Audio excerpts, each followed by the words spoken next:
Hello friends, welcome to the Horror Ghost Stories. The story begins. The Phantom Child. The town of Ashbrook had always been quiet, nestled between dense forests and rolling hills. The townspeople lived simple lives, mostly keeping to themselves, and the town's history was largely uneventful except for one legend. An old tale whispered among the elders spoke of a phantom child who wandered the streets at night, knocking on doors, crying for help. No one knew where the story had originated, but those who heard the knocking and opened their doors were said to disappear without a trace. It was the kind of folklore used to scare children into behaving, but for Daniel Carter, a journalist visiting Ashbrook, it was the perfect subject for his next article. He had spent years writing about urban legends and unsolved mysteries, but he had never encountered anything truly unexplainable. This was supposed to be just another piece, an interview with the locals, some dramatic storytelling, and a few eerie photos for good measure. He never expected to be pulled into the legend himself. Daniel arrived in Ashbrook on a crisp autumn afternoon. The town was even smaller than he had imagined. A handful of shops, a diner, a gas station, and a church formed the town center. Beyond that were clusters of aging houses, some well-maintained, others forgotten by time. The trees surrounding the town swayed gently, their golden leaves whispering in the breeze. Despite its picturesque appearance, there was a heaviness in the air, a silence that stretched too long between the sounds of the wind and the occasional distant bark of a dog. His first stop was the town's only diner, where he hoped to get a warm meal and gather some information.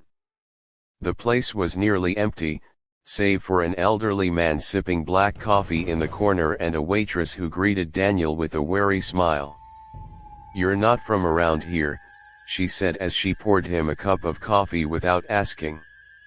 "Nope, just visiting," Daniel replied, setting his recorder on the table. "I'm a journalist.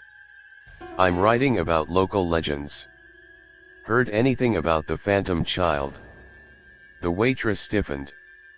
The old man in the corner looked up sharply, his pale eyes filled with something Daniel couldn't quite place. "Fear, maybe. That's not something we talk about," she said, her voice low. "But it's just a story, right?" Daniel pressed. "Something to keep kids in line." The old man scoffed. "You think it's just a story?" He leaned forward, his voice barely above a whisper. "Then why is it that every few years, someone goes missing?" Daniel felt a chill creep down his spine, but he masked it with a skeptical smile. "Coincidence? A town like this, surrounded by woods, people wander off, accidents happen." The old man shook his head. "You don't get it? They don't just disappear. There's no search party, no traces left behind, just gone, like they never existed." He took a sip of his coffee and added, "If you're smart, you'll leave before nightfall." Daniel wasn't easily scared, but something in the man's tone made him uneasy. Still, he was determined to get his story. He spent the rest of the afternoon interviewing other locals, but most were reluctant to talk. Some dismissed the tale entirely, while others whispered cryptic warnings. The common thread in all their stories was the knocking, always in the dead of night, always soft and childlike. If you ignored it, nothing happened. But if you answered the door.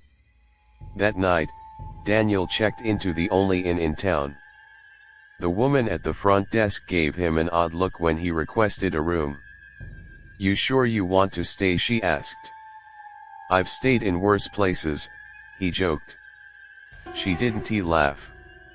Instead, she handed him the key and said, "Lock your door. No matter what you hear." Daniel's room was small but comfortable. He set up his laptop and began transcribing his notes, but the words of the townspeople lingered in his mind. As the night stretched on, the town grew unnervingly quiet. No cars, no voices, just the occasional rustling of leaves outside his window. Then, just as he was about to call it a night, he heard it. A soft knock. 3 gentle taps at his door. Daniel's breath hitched. His mind raced. It was probably just his imagination, or maybe a prank. He approached the door and pressed his ear against it. The hallway was silent. But then it came again. Knock. Knock.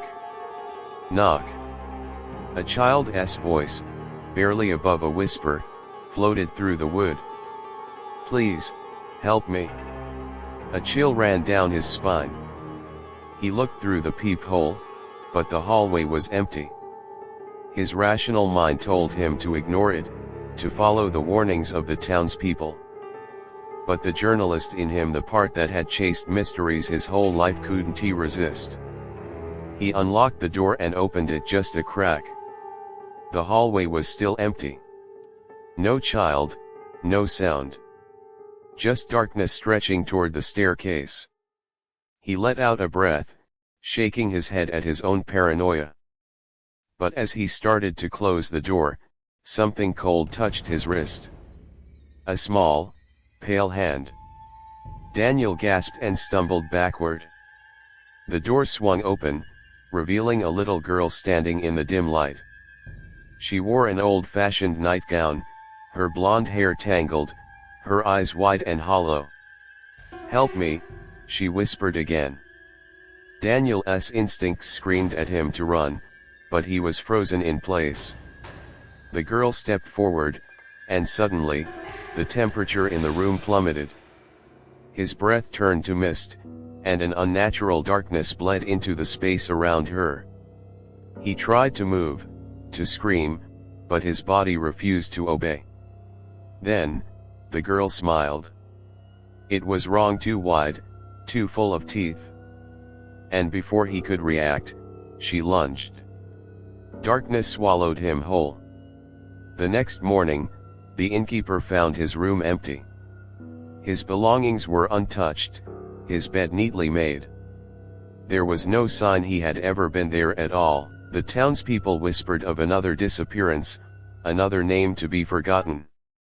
And that night, in the silent streets of Ashbrook, a soft knocking echoed against another door. The end.